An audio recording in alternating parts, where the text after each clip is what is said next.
बिस्मिल्लाहिर्रहमानिर्रहीम। अस्सलाम वालेकुम नाज़रीन, आपका अपना मेज़बान नसीम अकमल ख़ान आपकी खिदमत में हाज़िर है। प्रोग्राम आमना सामना में आप यूट्यूब के चैनल पर हमारे चैनल की तरफ भी प्लीज़ आप तवज्जो करना शुरू कर दें। हम आपकी मोहब्बत में आपके लिए प्रोग्राम करते हैं। अच्छा, आज का हमारा सवाल है कि वो जिस्म का कौन सा हिस्सा है जिस पर आप साबुन नहीं लगा सकते। क्या हाल है जनाब?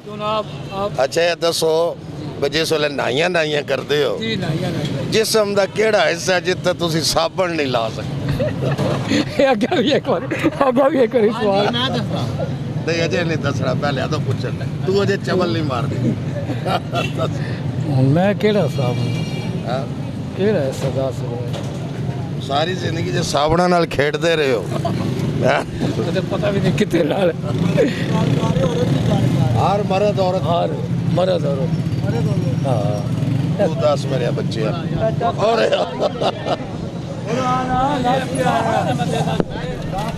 जिस्म का केड़ा हिस्सा है जिदे ते तुसी साबुन नहीं ला सकते?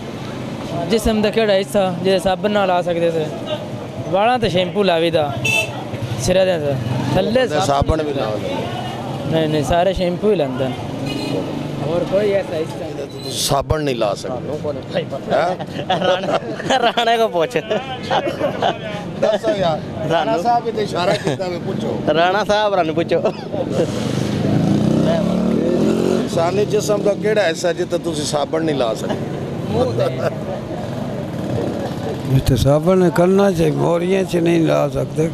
नहीं बंदे ला लेंदे। नहीं करना चाहिए। नहीं साबुन तो इस्तेमाल करता है। मैं साबुन नहीं इस्तेमाल करता, मैं डिंटोल पा के पानी इस्तेमाल करता डिंटोल। अच्छा कदी तो कीते ही होना ना साबुन इस्तेमाल? अल्हम्दुलिल्लाह सेफ गार्ड। अच्छा केड़ा अपना जिस्म का हिस्सा है जिते बंदा साबुन ला नहीं सकता?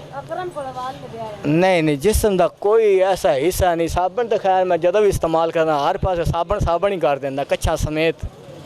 नहीं मेरे बच्चे वो हिस्सा है ना जिते तू नहीं ला। अच्छा ये हिस्सा फिर वो ही है गोडियां के थल्ले नहीं लग सकता, बह के नहाना होंदा ही है। केड़ा हिस्सा जिते तुसी साबुन नहीं ला सकते? साबुन हाँ सी लाइना साबुन उस जात नहीं हाँ सी साबुन लाइना हाँ दस नहीं हाँ सी एक शय है ना यार, मैं नहीं उन्हें लाइना हर पास लाई हर पास लाइना नहीं ला सकता। सारा चीज समय जी साबुन दे लाना ना नहीं उस हिस्से ते नहीं ला सकता। ला सिर ते मुंह ते हाथ धो लो तां भी कोई टेंशन। ओ यार एक हिस्सा ऐसा जिते तू साबुन लाया कभी इंसान किसी खास बंदे दसे है? नहीं हाँ अच्छा ये दसो भाई नांदे शांदे है हो ना दे वो जिस्म इंसान दे जिस्म दा केड़ा हिस्सा जिते तुसी साबुन नहीं ला सकते?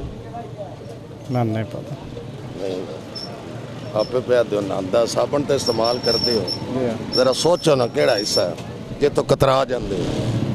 थल्ले हो हाँ थल्ले हो जी नहाना क्या यहाँ पे पानी नहीं आता मलकवाल में। जब पानी आता है, जब पानी मिल जाता है कहीं साबुन भी मिल जाता है जी जी तो जिस्म का कौन सा हिस्सा होता है जहाँ पर आप साबुन नहीं लगाते?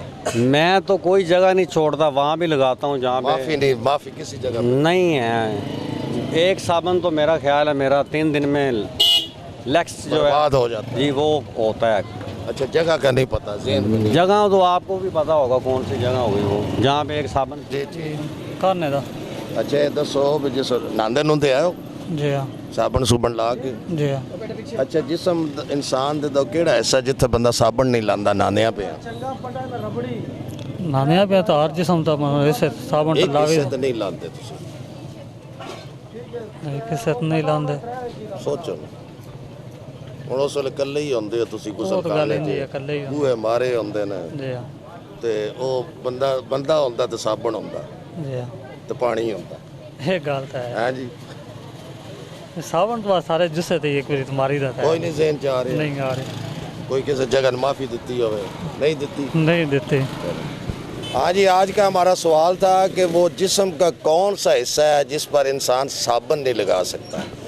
आप आंखों के अंदर साबुन नहीं लगा सकते नहाते हुए, वो जिस्म का वो हिस्सा है। इसके साथ ही आज की जो अच्छी बात है, आप हद से ज़्यादा अपनी हद से ज़्यादा जिस इंसान की कदर करेंगे आप उसकी नज़रों में गिर जाएंगे।